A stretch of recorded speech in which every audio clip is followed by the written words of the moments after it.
Eu sou Amilcar Pereira, sou professor aqui na UFRJ. Eu trabalho com o ensino de História na UFRJ. Especificamente, nos últimos 5 anos, tenho me dedicado ao ensino de História e Cultura afro-brasileiras, aqui no trabalho cotidiano. Tenho feito coisas diferentes, atuado em frentes diferentes, na pesquisa, no ensino, na extensão, tenho oferecido disciplinas. Tenho trabalhado muito em parceria com outros professores, com a Mônica Lima, professora com quem a gente organizou aqui, a liderança que puxou a organização desse seminário, vocês estão participando.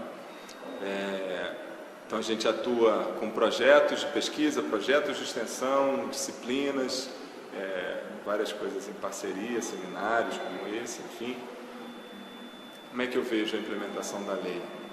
A gente sempre conversa muito sobre isso, né?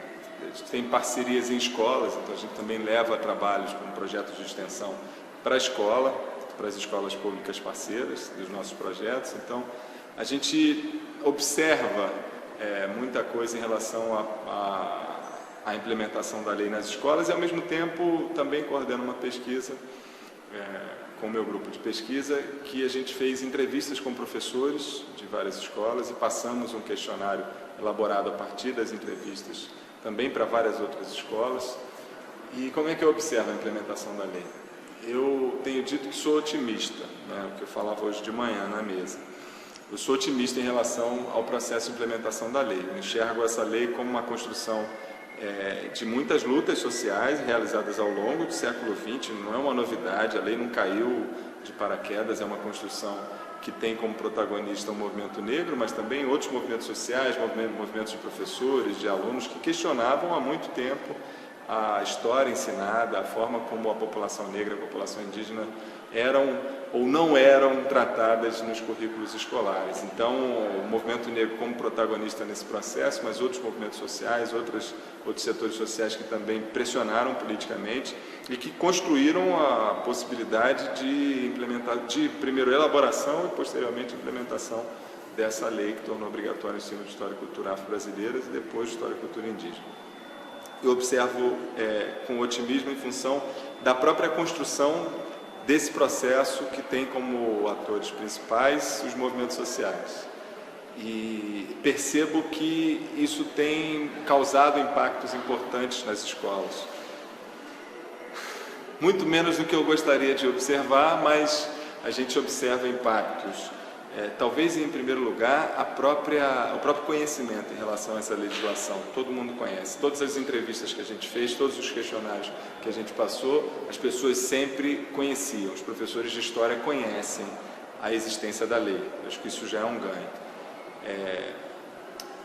Por outro lado, eu concordo com o Mauro, que falou de manhã, na mesa da manhã, muito do que se tem visto como implementação da lei está restrito a uma quase folclorização, né, da história da cultura brasileira no Brasil, o que me parece se não um equívoco, mas uma forma de fugir do fundamental, que é a discussão sobre uma outra história a ser ensinada, uma história que de fato contemple, em termos de igualdade, em termos de importância, tanto a cultura de origem europeia quanto as culturas de origem africana e indígena, todas elas matrizes formadoras da sociedade brasileira.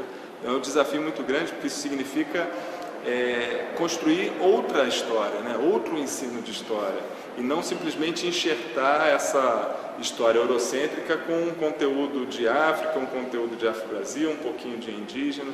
Então na verdade, um desafio muito grande. E ficar no âmbito do folclore, da folclorização ou de celebração de alguns aspectos culturais muito específicos, como o samba, a capoeira, a feijoada, etc., é uma forma de fazer sem fazer, né? Sem mexer com o fundamental, que é a construção de uma outra história a ser ensinada, de uma história do Brasil que contemple todas essas matrizes em termos de igualdade e de importância. Mas eu acho que a gente está construindo e a gente está mexendo com um processo histórico muito longo. A gente, desde meados do século XIX, tem a formação de uma história a ser ensinada com um conceito, baseada num conceito de civilização onde os europeus seriam o máximo e todo o resto seria inferior. Então a gente sequer estudava aspectos da história do Brasil que tivessem como protagonista negros ou indígenas até pouquíssimo tempo atrás.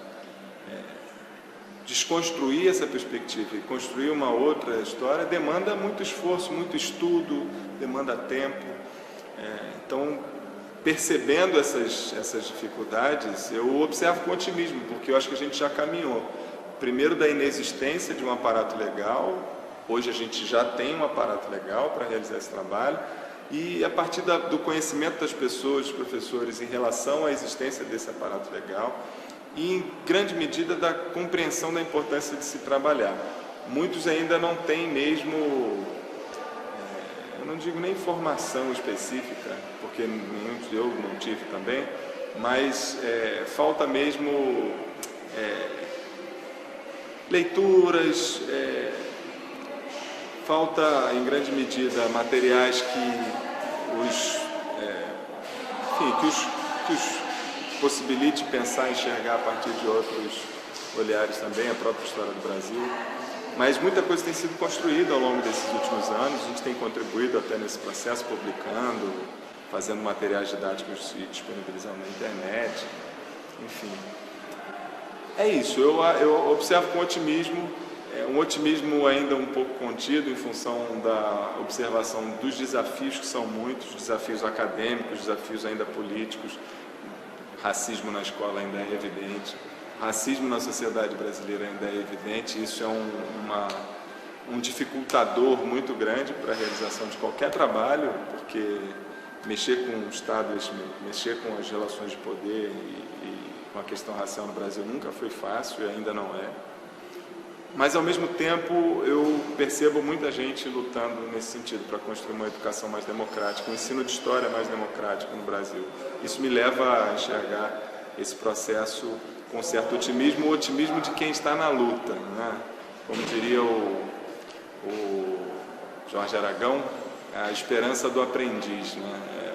A gente está construindo, a gente está na luta, acreditando que contribuindo e com muita gente, coletivamente contribuindo, a gente vai construir uma outra educação, um outro ensino de história no Brasil.